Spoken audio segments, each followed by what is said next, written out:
This homeless man found that someone was about to jump off a building. The police dispatched a psychologist, but they couldn't persuade the man to give up. Psicólogo também, e dos renomados. That's because the man was a well-known psychologist himself. At this moment, a passerby made a bet with a hamburger, saying that the man was doomed. Unexpectedly, the homeless man snatched the hamburger away. The scene changed. The homeless man came and sat down beside Jack. Her arrival startled Jack. He told the homeless man to stay away from him. Eu tô comendo aqui. Quer parar de atrapalhar a minha refeição?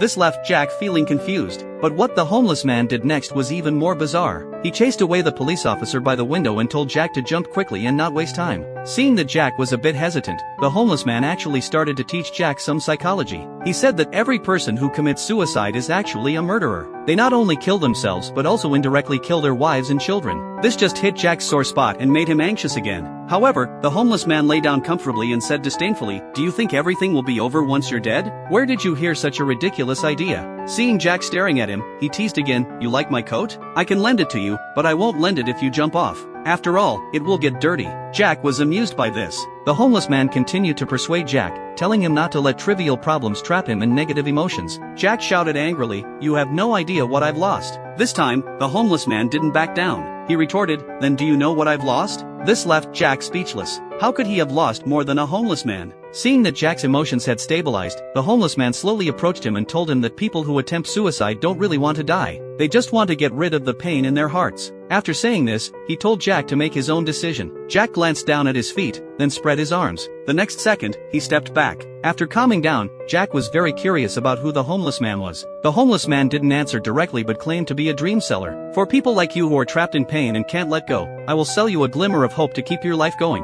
Although Jack temporarily put aside the idea of committing suicide, he lost his direction in life and could only follow his savior in a daze. The homeless man knew that he hadn't completely gotten out of the difficult situation, so he asked him to follow him home. The homeless man took Jack to his camp. Jack had never been to such a place before. He found that although the lives of the homeless people were simple, they were full of joy and exuded a stronger vitality. He realized for the first time that happiness could be so simple. Looking at the busy traffic in the distance, it seemed that all his troubles had faded away.